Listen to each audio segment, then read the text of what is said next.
Now, if you sit and think about that, it's a little bit like a car that is only running on 7 of its 8 cylinders, or an electric car whose battery charge is almost gone. You're not going to easily be able to accelerate to that next level of performance unless you fix those issues. It's the same thing in business. We call it an inflection point. Growing a business requires a holistic approach that extends beyond sales and marketing. This approach needs alignment among people, processes, and technologies. So if you're a business owner, operations, or finance leader looking to learn growth strategies from your peers and competitors, you're tuned into the right podcast. Welcome to the WBS Podcast, where scalable growth using business systems is our #1 priority. Now, here is your host, Sam Gupta. Hey everyone, welcome back to another episode of the WBS Podcast. I'm Sam Gupta, your host and principal consultant at digital transformation consulting firm Elevate IQ. You may have heard several growth strategies, but growing a business is not as simple as applying a sales formula or launching an innovative product. The approach for growth changes as you evolve in your journey. Each time you double in size, you hit an inflection point, and the need for people, process, and technology changes accordingly. In today's episode, we have our guest, Jim Gitney from Group 50, who shares his thoughts on each inflection point for companies and what they need to know to identify them and move to the next by making necessary changes. He also shares his perspective on growth implications if you don't act or see a doctor timely. Let me introduce Jim to you. Jim Gitney is a former operations executive with GE, Black & Decker, and Sunbeam, also founded Group 50 Consulting in 2004. Jim and his team are strategy, operations, and supply chain subject matter experts working with companies from $10 million to $500 million in annual revenues to create people, process, and technology roadmaps that will allow them to get through an inflection point and double in size. With that, let's get to the conversation. Hey Jim, welcome to the show. Hey Sam, thank you for having me. It's a real pleasure to be on your show. So to start off, we are going to be starting with your personal story and a little bit about your group's focus. Great, glad to share it. So I'm an engineer, have an MBA, spent 25 years in corporate America with GE, Black & Decker, Sunbeam. And in 2004, realized that while I had a very successful professional career, I really enjoyed helping companies and senior leadership teams get through the issues they have as they grow. And so I started Group 50, which is the name of my consulting firm. There's 22 of us. We have backgrounds very similar to mine. All of us have been CEOs or had C-suite positions during our professional career. So when we get into a project, we not only share best practices from really well-known Fortune 100 companies, but we also have typically been in the chair of our client as well. So we're not only subject matter experts, but we are also peers. Okay, amazing. So the next question is going to be that we typically ask every single guest that come to the show. And that is going to be, what is your perspective on growth? Well, that's a great question. And, having run companies, multi-$100 million companies, growth is always the topic of conversation. Because if you're not growing, you're stagnated. Now, there are portions of a company's life cycle where the harvest mode, for example, is about taking as much cash out of your business as possible and allowing the company to eventually die on itself. But that's a really small portion of the population of companies and leadership teams. They want growth. They want to be able to add more products, more channels of distribution, more customers to their portfolio of products so that they can better leverage their current investment in their infrastructure. Okay, would you recommend growth for every single company out there, or are there any companies that should probably not focusing on growth? Well, as we talked about, as I had mentioned earlier, in a company's life cycle, when they're in the harvest mode, you've got a good company. You don't see much opportunity in the marketplace. Your products are old. You're not willing to reinvest into new technologies or new products and services. So you just harvest as much cash out of the company as possible. Let's talk about growth, which is appropriate for the majority of companies out there. When we have a company, a client who wants to move from one point to another and significantly grow, there are a whole series of things that they need to do. There's some interesting numbers that have a common relationship, and I'll share those with you. 10, 25, 50, 150, 300, $500 million in annual revenues. Roughly every time a company doubles in size, it hits what we call inflection point. And that inflection point is defined as that period of time when a company's systems, technology backbone, business processes, and organizational structure are struggling to support the current level of business. Now, if you sit and think about that, it's a little bit like a car that is only running on 7 of its 8 cylinders, or an electric car whose battery charge is almost gone. You're not going to easily be able to accelerate to that next level of performance unless you fix those issues. It's the same thing in business. We call it an inflection point. And it's that point in time where a leadership team inside of a company needs to sit down and do an introspective look at its people, processes, and technology, and ask themselves, where are we straining now? We call those operating gaps. And what do we need to do in order to be able to go to that next inflection point or double in size? We call those strategic gaps. So at an inflection point, a company needs to sit down and look at its operating and strategic gaps and create a plan on how to close those gaps and prepare itself for continued growth. Okay. So since you mentioned the term harvest mode, and that is fairly new personally to me, and I don't know if it is going to be new for our audience as well, would you like to touch a bit more on that? What do you mean by harvest mode? So think about technologies that over the last 20 years that were introduced into the marketplace that made products obsolete. So I can think of a couple right off the top of my head. Small mainframe computers, typewriters are 2 examples where those products were very successful, but new technologies such as the cloud, new technologies such as laptop computers and desktop computers came into the marketplace and displaced those products. So it, at some point in time, became very obvious to IBM and other companies that made typewriters that they were no longer going to have a market, or that market was going to be taken over by other technologies. This happens all of the time in today's tech-savvy world. They needed to sit down and say, okay, we know we'll have a market for typewriters. We know that that market is going to decline. So we might as well cost reduce this product as much as we can. We aren't going to make any more investments, capital investments into the business of typewriters. And we're going to take as much cash out of this business, the typewriter business, or out of this product line as possible. That's what we call the harvest mode. Okay, amazing. So now, with respect to the inflection point that you mentioned, we are going to touch each of those in sequence. So let's say if I am a business that is touching $10 million and I want your help in walking me through or visualizing the processes of a $10 million company. So imagine, Jim, I'm walking with you in a company where they are at $10 million inflection point. They are trying to reach to $25 million.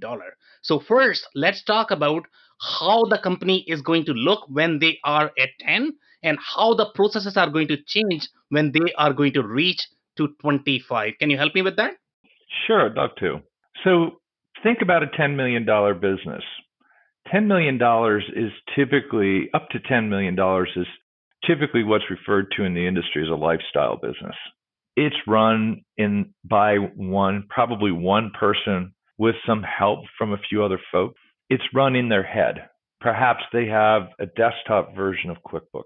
Perhaps they have their production schedule on an Excel spreadsheet or their inventory schedule on an Excel spreadsheet. There are no real business processes in place because, let's face it, when you only have 2 or 3 people running the business, everybody has to do everything. And now, when you get to that $10 million, if you want to go beyond 10, and Sam, I use 10 million as an example. It could be 8, it could be 12. It depends on what the business is. Yeah, yep. But it's roughly in that area. But if I want to move to $25 million, I'm going to double in size, which means that I probably need to bring on a couple more people.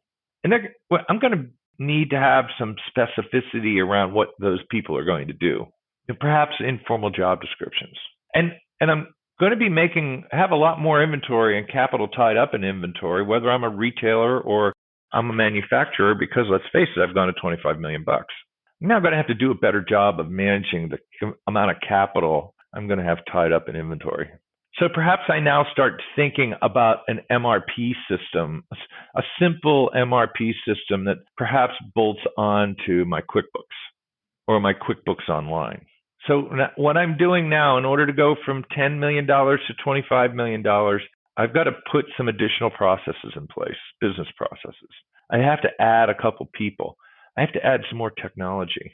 And one of the most important things is I need to figure out what products and services I'm going to add to my current portfolio of products and services. They're going to take me from my $10 or $12 million to $25 million.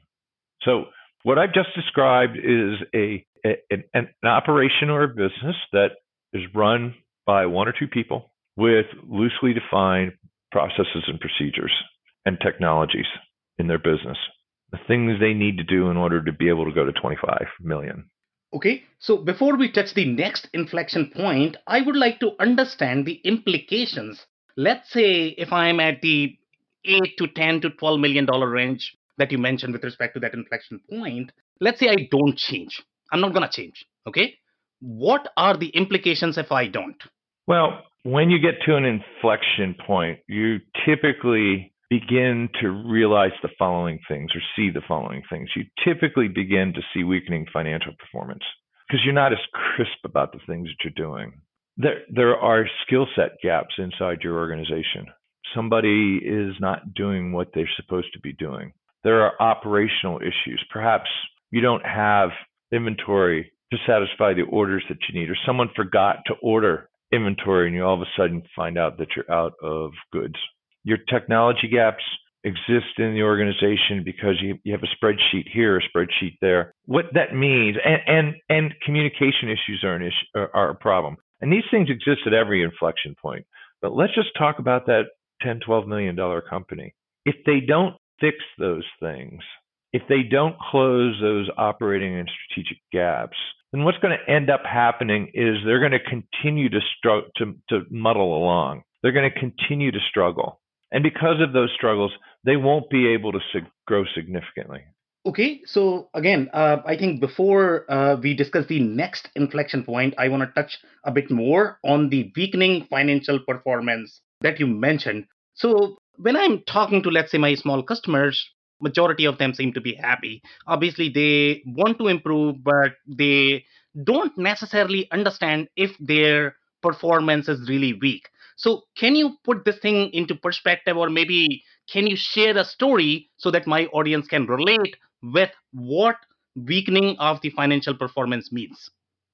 Sure, absolutely, I will. So I'm going to share a story of a $16 million company, a client of ours, that hit an inflection point. What were the kinds of things that they were seeing? Well, as they got up to $16 million, they started struggling with their inventory accuracy. They had inventory everywhere. Some of it wasn't properly marked. Some of it was obsolete. And so as a result, from a balance sheet perspective, their performance was deteriorating because they had too much cash tied up into inventory that they couldn't use. And because they weren't managing their inventory well, their service levels started to deteriorate. They weren't any longer shipping their orders on time in full like they had been when they were at $10 and $11 million. And so what happened was they kept growing, but because they didn't do anything about their core systems, people, processes, and technologies, they started struggling. And they started losing orders as a result of it. People were canceling orders. And so here they've got more inventory, they've got more people, they've got more assembly lines, and they're now starting to lose orders. So in this particular case, they lost both their financial performance weakened in both their balance sheet and their income statement and their gross margin performance. Okay, so with respect to the weakening of financial performance, let's say I sort of know that I have a problem, but I don't know if I am ready to see the doctor yet. So canceling the order could be one problem, but are there any KPIs that could help me understand when my financial performance is going to be weak and perhaps I should probably see a doctor and make changes to people, process, and technology? Yeah, so there are a bunch of important KPIs here. Of course, you have your financial covenants. So if you have bank loans, a revolving operational revolver, or you have bank loans, it's likely that there are KPIs the bank is going to monitor to make sure that their loan doesn't get in trouble. And so you'll see those numbers begin to deteriorate and begin to drift downward or upward, depending on what the covenant is, toward that an inflection point, a point where the bank is now going to take notice and say, hey, we need to ask a few questions around this number. Could be a quick ratio, it could be a leverage ratio, could be any number of KPIs that banks hold their customers to. Now, while those are important, very important, because that has an impact on your cost of capital, one of the things that I look for is gross margin deterioration. So whether you're a professional service provider or you're a manufacturer of products, gross margin is incredibly important. And gross margin, for people who might not know exactly what it is basically the money you have left after you pay your bills to manufacture your product or provide your service. So I look at gross margin and attempt to understand what that performance looks like. And if gross margin is deteriorating, let's say I used to be at 42% gross margin, and now all of a sudden, as time is going on, I see it going down into the 20s, I probably need to start thinking about calling the doctor. The other KPI that's important to me on this one is percent of SG&A. SG&A is a percent of sales.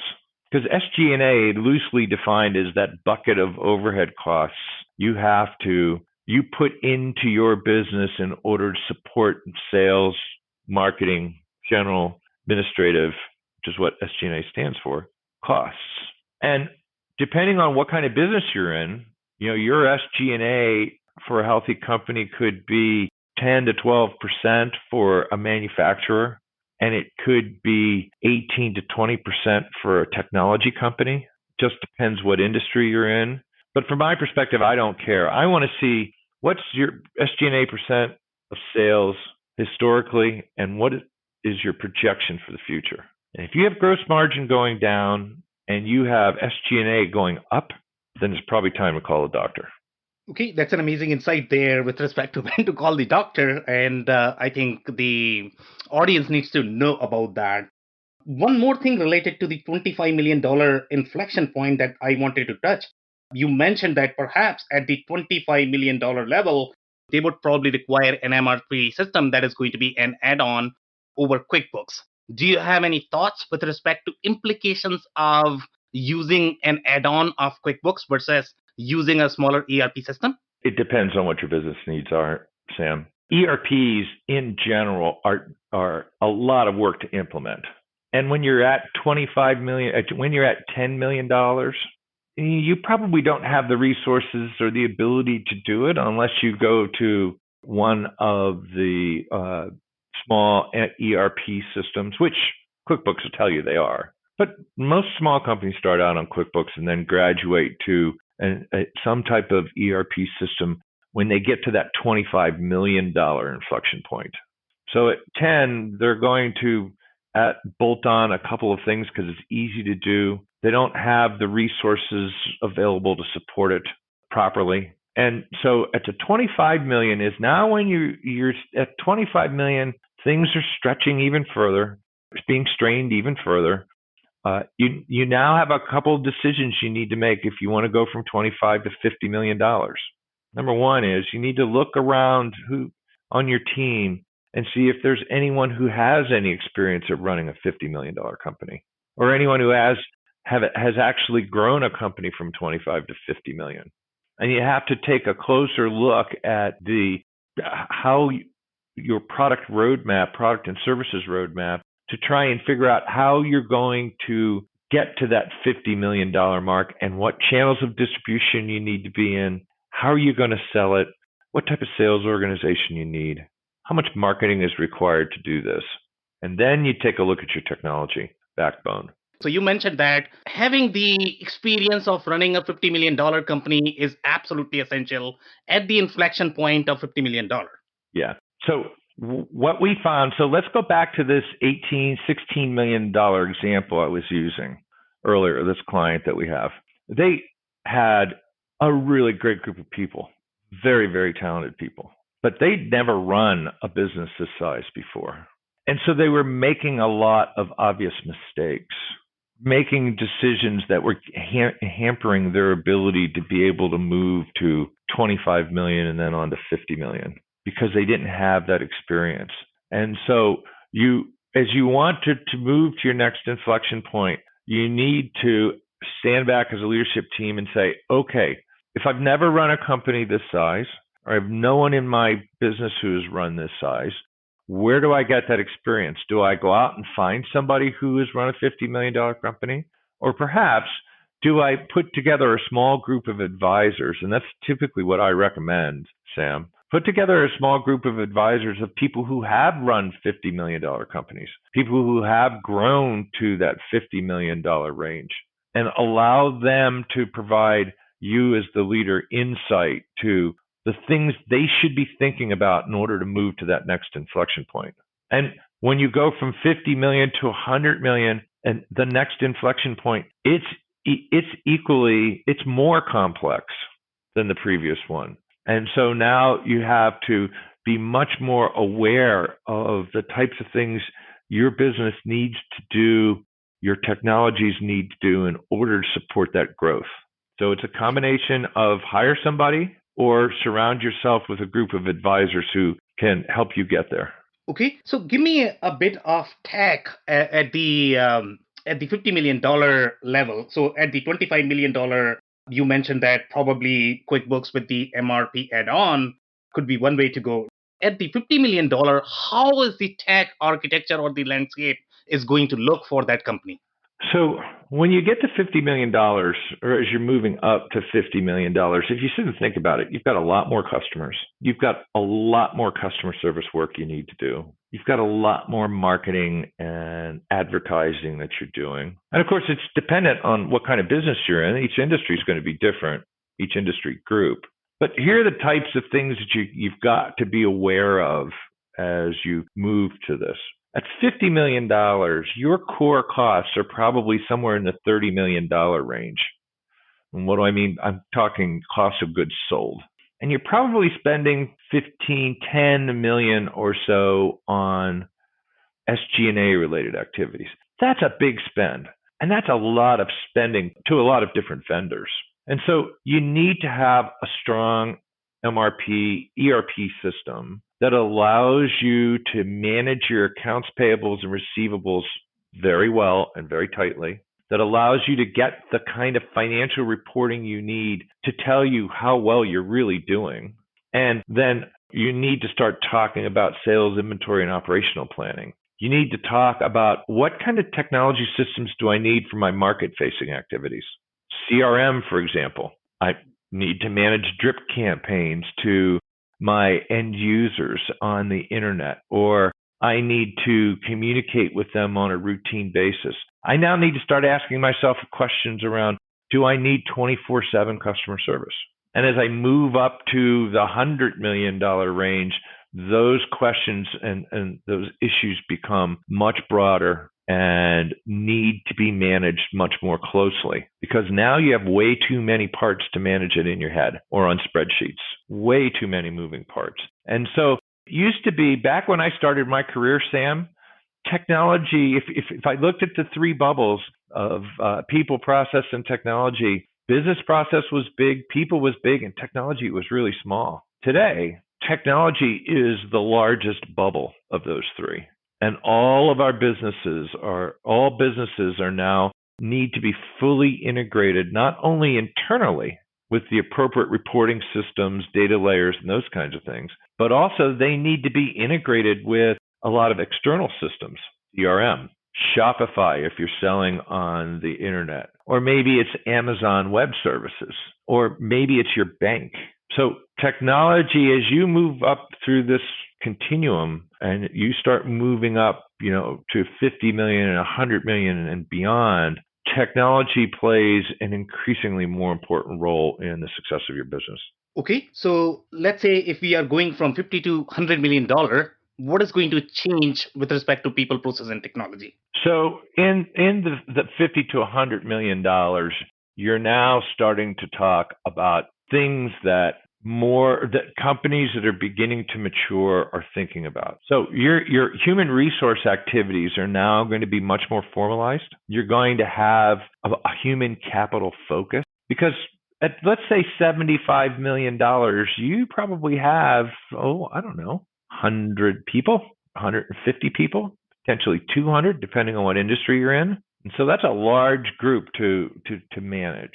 So now you have to talk about having an HRIS system, human resource information system. You're going to need to talk, you're probably starting to think about at the $100 million range, you're now starting to think about formalizing your board of advisors. You're developing more sophisticated supply chain programs. You're doing more integration of your systems. So now I don't have spreadsheets all over the place. I'm actually doing all of my purchasing and managing my inventory on an MRP system. And perhaps it's now an ERP system that has an MRP module and a financial module and a cash management module, and perhaps modules around AR and AP, and probably integrated shipping. And it's talking to a CRM, because I'm managing the relationship in my market-facing activities through some type of CRM. So those are the kinds of things we're now starting to become more sophisticated in our business processes, more sophisticated in how we manage human capital, and much more integrated systems throughout the entire business. Okay, so what is the next inflection point? Is it going to be 200, 250? So typically we talk about $250 million. Okay. Now, depending on when you started and how long you've been in business, you're now going to have you need to have a fully integrated ERP system. You're now implementing more formal strategic planning and strategic execution processes. You're maturing your market effectiveness programs. Now, what do I mean by market effectiveness?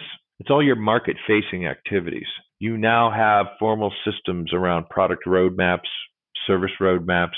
You have much more formal systems around sales and marketing activities, a fully implemented CRM, and fully implemented programs for the various channels of distribution. You're probably now gotten to the point where the half a dozen or so critical people inside the organization are now on some type of long-term incentive program because you need to keep them. You've probably begun the process of succession planning more formally. Cybersecurity's now become a much bigger issue, because now you're probably up in the 250 to 300 people, 200 to 300 people, depending on your business. And so now you've got laptops all over the place. You've got integration both internally and externally. You've got web interfaces into your system. So cybersecurity now becomes a much more important issue. And you have to think about how you're going to train all of these people to not click on a phishing email, for example. Now, you should be doing that across your entire business, no matter where you are in your growth cycle. But the reality is, as you get to this kind of size, you can now more easily afford to be more formal about these types of things. You're probably talking about very mature supply chain and strategies and programs. But what's really more important here on the supply chain side is that at $250 million, you probably have vendors all over the world. And so now you need to start thinking about what kind of risk you have inside your supply chain. And of course, CFOs and supply chain managers and operational leaders are acutely aware of what's happened over the last 9 months in terms of supply chain disruptions. And so now you're starting to think a lot more about supply chain risk and supply chain resiliency. You probably have a very formal, functional corporate dashboard.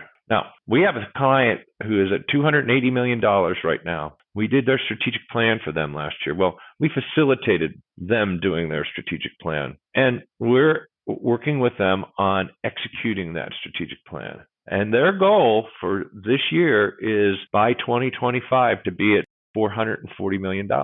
Now, that's going, and they're at an inflection point now. Their ERP system, the ERP system that they have, is no longer doing the kinds of things it needs to do. It's 15 years old. And we're going to have to work with them to look at what are the new ERP systems that they need to put inside their business that are going to automate more of the back office functions, that are going to do a better job of reporting through the various data layers, that are going to help them be more user-friendly in terms of integrating with CRM and defining where the records of truth reside, such as account management with customers. So when you go from the 250 to the $500 million range, you have a whole new set of questions around how do I structure product management? How do I structure my product development organization? Where do I get the capacity inside my supply chain in order to be able to double in size again? So those are the kinds of things that we look at when we're talking about moving from that $250 million to $500 million inflection point. And those are the actual conversations we're having with this client right now. Okay. Did we miss any inflection points that you had? Well, once you get above 500 million and you're moving on, it's a whole new world out there. So, but I think we've got the basic ones covered, Sam. Yeah, that's amazing. I think the kind of insight you have, I can probably spend an hour touching on each of the topics that you mentioned. So obviously that's going to be a very long conversation, but we had a very limited time for this show. So I really want to close at this point of time because of the time. Do you have any final closing thoughts? Most of the work that we do is with companies who are at inflection points and leadership teams who realize that they don't have the experience and insight and knowledge they need to not only fix the existing struggles in their business, but to prepare them to be able to move to that next inflection point. And especially at in smaller companies, this decision is even more difficult because, hell, if I'm a founder, I grew my business to $10 million. I know how to get it to 25, right? It's difficult for founders and people who are really successful entrepreneurs who don't have a corporate background to be willing to admit to themselves or their team that I don't have the experience to move to the next level, and are willing to and realize that by admitting that, it's not a failure on their part. It's actually brilliance on their part. So I'll just leave you with that thought. Yeah, I could not agree more with that. I think recognizing talent is going to be one of the assets for any founders out there. So thank you so much for your insight, Jim. I really appreciate your time as well as insight. This has been super fun. Sam, you're welcome, and thank you for inviting me. This has been a blast. It's obvious that I love talking about this subject, so I would more than welcome any of your viewers who want to talk further to let me know. Thank you so much, Jim. I cannot thank our guests enough for coming on the show and sharing their knowledge and journey. I always pick up stuff from our guests, and hopefully you learned something new today. If you want to learn more about Jim or Group 50, please visit group50.com or reach at info@group50.com. Links and more information will also be available in the show notes. If anything in this podcast resonated with you and your business, you might want to check other related episodes, including the interview with Wayne Sedin, who brings a unique perspective on why business processes are more important for growth than individual business systems. Also, the interview with Aaron Koss, CPA from Site Consulting, who touches on why culture is an essential ingredient for growth transformation projects such as ERP implementations. Also, don't forget to subscribe and spread the word among folks with similar backgrounds. If you have any questions or comments about the show, please review and rate us on your favorite podcasting platform or DM me on any social channels. I'll try my best to respond personally and make sure you get help.